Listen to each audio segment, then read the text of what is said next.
அஸ்ஸலாமு அலைக்கும். நான் உங்கள் ஏகே பாய் பேசுகிறேன். நம்ம இப்போ எதை பற்றி பார்க்க போகிறோம்னா பிரியாணி. அதாவது எல்லா வீடுகள்லேயும் கறியில் உப்பு சேரலை, புளிப்பு சேர மாட்டேக்கு, கறியில் மசாலா சேர மாட்டேக்குன்னு சொல்கிறாங்க. ஆனால் நம்ம அதெல்லாம் எப்படி லேசான முறையில் பிரியாணி செஞ்சு எல்லா மக்களும் ரசித்து ருசித்து சாப்பிடக்கூடிய அளவில் இப்போ நம்ம பார்க்க போகிறோம். அதுக்கு நான் வாங்கியிருக்கிறது 1 கிலோ மட்டன், இஞ்சி பூண்டு விழுது, அதாவது 75 கிராம் பூண்டு, 70 கிராம் இஞ்சி, ரெண்டுமே சரிசமமாக எடுத்துருக்கிறேன். அது மட்டனில் இஞ்சி பூண்டையும் போட்டு உப்பு, கல் உப்பு 2 ஸ்பூன் போட்டு, அரை எலுமிச்சம்பழம் போட்டு, அதற்கு பின்னாடி தயிர் ஒரு 150 மில்லி தயிர் ஊற்றி, லைட்டாக மஞ்சள் பொடியும் போட்டு அதை நம்ம விரவி வைக்க போகிறோம். அதாவது இது ஏன் விரவி வைக்கோம்னா, ஒரு அரை மணி நேரம் அதை விரவி வச்சோம் அப்படின்னா அந்த மசாலா, உப்பு, புளிப்பு எல்லாமே கறியோடு சேர்ந்து அப்படியே ஊறிடும். அதுக்கு பின்னாடி நம்ம அதை ஒரு அரை மணி நேரம் ஃப்ரிட்ஜ்லேயோ அல்லது பக்கத்துலேயோ வச்சிடலாம். ஓகே.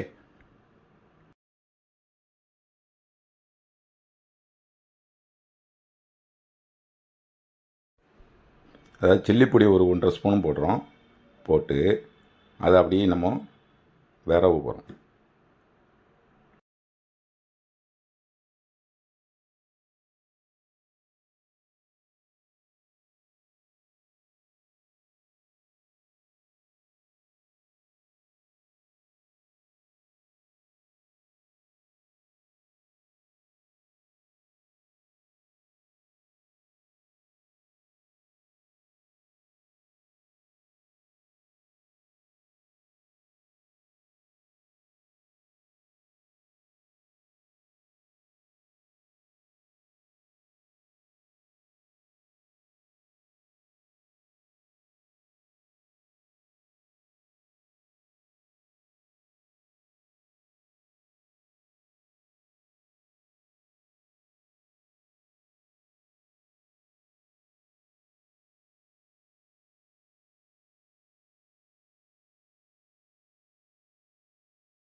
இப்போ நம்ம ஸ்டவ்வை ஆன் பண்ண போகிறோம்.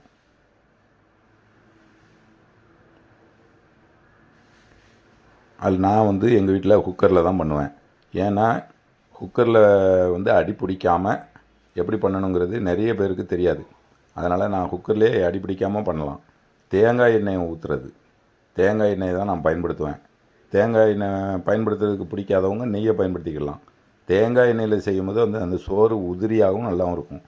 இஞ்சி, அதாவது பட்டை, கிராம்பு, ஏலக்காய், தேங்காய் எண்ணெய் சூடு ஏறினோடனே பட்டை, கிராம்பு, ஏலக்காவை போட்டுட்டு அது பொரிஞ்ச உடனே வெங்காயம், நம்ம நறுக்கி வச்சுருக்கிற வெங்காயம், அதை 600 கிராம் வெங்காயம், 600 கிராம் வெங்காயத்தையும் நல்லா உதிரியாக நறுக்கி அதில் போட்டு, அது நல்ல வெங்காயம் பொன் முறுவல் என்பதை விட அதை விட கொஞ்சம் முறுவலாகவே வந்துடணும். அதாவது கருவிடக்கூடாது. கருவிடாமல் வெங்காயத்தை அந்த பொன் முறுவலாக அப்படியே கொண்டு வந்தால் தான் பிரியாணி டேஸ்ட்டாக இருக்கும். பிரியாணிக்கு கிரேவி தான் முக்கியம். நம்ம போடக்கூடிய மசாலா அதுதான் முக்கியம்.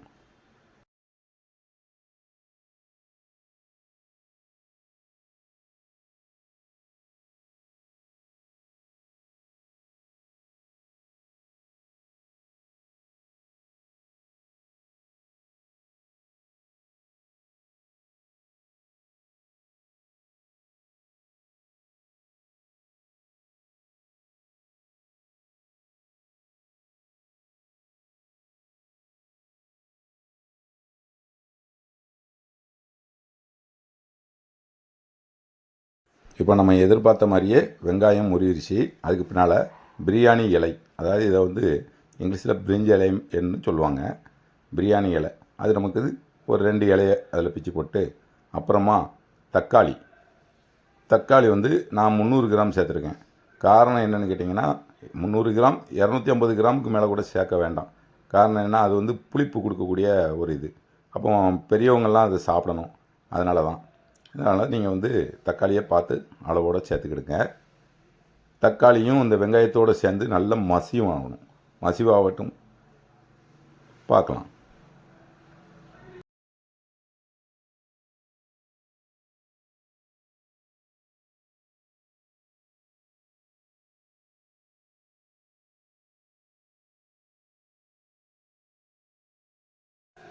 இப்போ தக்காளி நல்லா மசிஞ்சிருச்சு. அதுக்கு பின்னால் நம்ம வந்து முதல்ல அந்த இஞ்சி பூண்டினுடைய கொஞ்சம் விழுது தான் அதில் போட்டோம். பாதி விழுது வச்சுருந்தோம் இல்லையா, அந்த விழுதை இதோடு சேர்த்துக்கிடணும். நல்லா சேர்த்து இஞ்சி பூண்டு கருகாத அளவில் நல்லா வதக்கி விடணும். வதக்கி விட்டுட்டு அதுக்கு பின்னாடி மல்லியும் புதினாவும் எந்த அளவுக்கு நம்ம அதிகமாக சேர்த்தாலும் பிரச்சனை இல்லை. ஏன்னா அது உடம்புக்கு ரொம்ப ஆரோக்கியமானது. மல்லி, புதினா இதெல்லாம் சேர்றது வந்து புத்துணர்ச்சியும் பித்தத்தையும் கலைச்சி மனிதனுக்கு நல்ல ஒரு இயல்பான உணவாக இருக்கக்கூடிய ஒரு பொருள் தான் மல்லி, புதினா. அதனால் அதை நல்லா மசிய வேக விட்டுட்டு அதுக்கு பின்னாடி நான் எடுத்துருக்கிறது வந்து இந்தியா கேட் அரிசி. இந்த அரிசி தான் நாங்கள் பயன்படுத்துவோம். இதை வந்து நம்ம ஊற வைக்கணும் கேட்டிங்களா. அரை மணி நேரம் ஊற வச்சா தான் அது நமக்கு பயனாகும். இப்போ முதல்ல நம்ம விறகி வச்சுருக்கோம் இல்லையா கறி, அந்த மட்டனை வந்து இது நல்லா மசிஞ்ச உடனே அதில் இறக்கணும். இந்த மட்டனை நம்ம போட்டு அதுக்கு பின்னாடி நல்லா விறகி விட்டுட்டு கிண்டி விட்டுட்டு அதுக்கு பிறகு நம்ம நல்ல ஒரு விசில், அதாவது 2 விசில் வரணும். அந்த 2 விசில் வர்ற வரைக்கும் நம்ம காத்திருப்போம். ஓகே.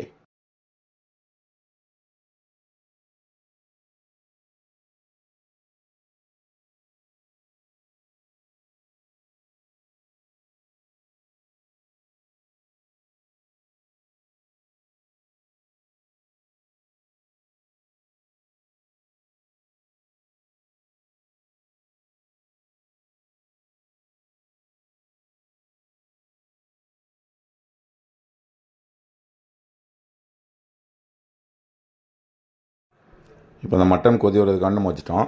இது விசில் வர்றதுக்குள்ளே நம்ம அரிசியை ஊற வச்சிடலாம். அரிசி வந்து நான் 3/4 கிலோ எடுத்துருக்கிறேன். 3/4 கிலோ அரிசிக்கு 1 கிலோ மட்டன், அந்த அளவில் தான். இந்த அரிசியை வந்து அளவு பார்க்கணும். அந்த அளவு பாத்திரமும் நம்ம பத்திரமா இருக்கணும். ஏன்னா தண்ணி வந்து 1க்கு 1.5 இந்த ரேஞ்சில் தான் நம்ம தண்ணி சேர்க்க போகிறோம். இதில் ஏற்கனவே கொஞ்சம் தண்ணி இருக்குது. அது போக நம்ம எவ்வளோ தண்ணி சேர்க்க போகிறோங்கிறத போக போக பார்க்கலாம்.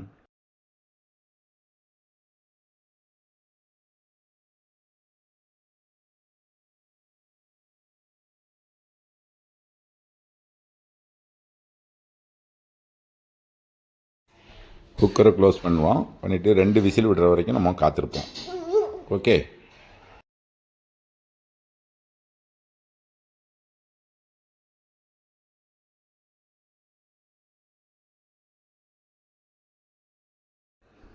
ரெண்டு விசில் வந்துடுச்சு. அந்த விசில் வந்ததும் நம்ம அதை கொஞ்சம் நேரம் ஆஃப் பண்ணி போட்டுட்டா அது தம்மை அடங்கி வர்ற வரைக்கும் நம்ம வெயிட் பண்ணணும். இப்போ தம்மை அடங்கிருச்சு. அதை நம்ம இப்போ ஓப்பன் பண்ண போகிறோம். எப்படி இருக்குது பாருங்கள். மட்டனில் நம்ம எந்த விதமான ஒரு கலர் பொடி எதுவுமே சேர்க்காமல் எவ்வளோ அருமையாக வந்திருக்கு கிரேவி. இப்போ மட்டனை எடுத்து காட்டுறேன் பாருங்கள். மட்டன் வந்து வெந்திருக்காங்கிறத நம்ம முதல்ல பார்க்கணும். மட்டன் வெந்திருக்காங்கிறத பார்த்துட்டு கிரேவி பாருங்கள் என்ன கலரில் எவ்வளோ அழகாக வந்திருக்குது. நம்ம எந்த விதமான கலர் பொடியுமே சேர்க்காமலே இவ்வளோ ஒரு அழகான கிரேவி நமக்கு வந்திருக்குது. இப்போ நம்ம அளவு பார்த்தோம் இல்லையா, அரிசி அளவு, அந்த தண்ணீரில் கரெக்டாக ஒரு ஜக்கு தண்ணி ஊற்றுறோம். காரணம் என்னென்னா ஏற்கனவே அதில் அரை ஜக்கு தண்ணி இருக்குது. அதனால் நம்ம அதை அளவு பார்த்து கரெக்டாக ஊற்றிக்கணும். மட்டன் பாருங்கள் இப்படி அரிசி இப்போ வந்து நல்லா நனைஞ்சிருச்சு. அரை மணி நேரம் ஊற வச்சோம் இல்லையா, அந்த அரிசி நனைஞ்சிருச்சு. அரிசியை போட்டுட்டு, அதாவது மட்டனும் அரிசியும் கரெக்டாக கலக்கணும். ரொம்ப வேகமாக கலக்கக்கூடாது. மெதுவாக அப்படி கிரேவி விட்டு வரட்டி விட்டு அப்படியே சுற்றி ஒரு ரவுண்ட் அடித்து அப்படியே விட்டுடணும். விட்டுட்டு தண்ணி அளவு பார்க்கணும். தண்ணி வந்து நம்ம விரல்லேருந்து 1 இன்ச்சு அளவு தான் நிற்கணும். அரிசிக்கு மேலே 1 இன்ச்சுக்கு கொஞ்சம் குறைவாக இருந்தால் கூட பரவாயில்ல, அந்த அளவு நிற்கணும். இப்போ விசில் போட்டுடலாம். போட்டு இப்போ நம்ம ஒரு விசில் விசில் வந்து முடிஞ்சிருச்சு. இப்போ நம்ம வந்து அதை அரை மணி நேரம் அப்படியே தம்மில் போட்டுடணும். அப்போ தான் அந்த ரைஸ் வந்து தண்ணியெல்லாம் உறிஞ்சி சோறு நல்லா உதிரியாக அப்படியே குத்திட்டு நிற்கும். அப்புறம் ஓப்பன் பண்ணுறோம். ஓப்பன் பண்ணால் பாருங்கள், அரிசிலாம் அப்படியே குத்திட்டு நிற்கிதா. இப்போ நம்ம வந்து அதை லைட்டாக உடச்சி விடணும். இப்போ உடச்சி விடும்போது வந்து அந்த சோறு நமக்கு தெரியும், பார்த்தாலே தெரியும் அப்படி உதிரியாக வந்திருக்குங்கிறது அழகாக நமக்கு தெரியும். ஏன் உதிரியாக வந்த இந்த சோத்தை வந்து ஏன் உடச்சி விட்றோம் அப்படின்னா, இந்த மசாலாவெல்லாம் ஒன்று போல் கலக்கணும். அப்படி கலந்தால் தான் நமக்கு அதை சாப்பிடும்போது ஒரு டேஸ்ட்டு தெரியும். அதாவது அதிகமான நம்ம வந்து வீட்டில் இதே மாதிரி நீங்கள் செஞ்சு பாருங்கள். செஞ்சு பார்த்தீங்கன்னா தான் உங்களுக்கு அதனுடைய டேஸ்ட்டு தெரியும். இது பெரியவங்கள்லேருந்து சின்ன குழந்தைகளுக்கு யாருக்குனாலும் சரி நீங்கள் விரும்பி சாப்பிடுவாங்க. ஏன்னா எல்லாமே அளவு கரெக்டாக இருக்கும்.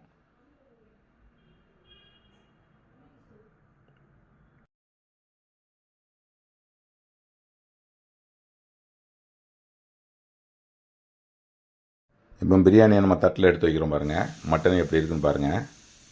மட்டன் வந்து உடையாது, அழகான முறையில் அந்த மசாலாவோட கிரேவியோடு அப்படியே இருக்கும். பிரியாணியில் எல்லாமே கரெக்டாக கச்சிதமாக இருக்கும். ஓகே ஃப்ரெண்ட்ஸ், நீங்களும் இதே மாதிரி செஞ்சு பாருங்கள். ஷேர் பண்ணுங்கள், லைக் பண்ணுங்கள், சப்ஸ்கிரைப் பண்ணுங்கள். எல்லாருக்கும் அனுப்பிவிட்டு எல்லாருமே செஞ்சு சாப்பிட்டு நல்ல முறையில் டேஸ்ட்டு பார்த்து எனக்கு தெரியப்படுத்துங்க, கமெண்ட் பண்ணுங்கள். ஓகே.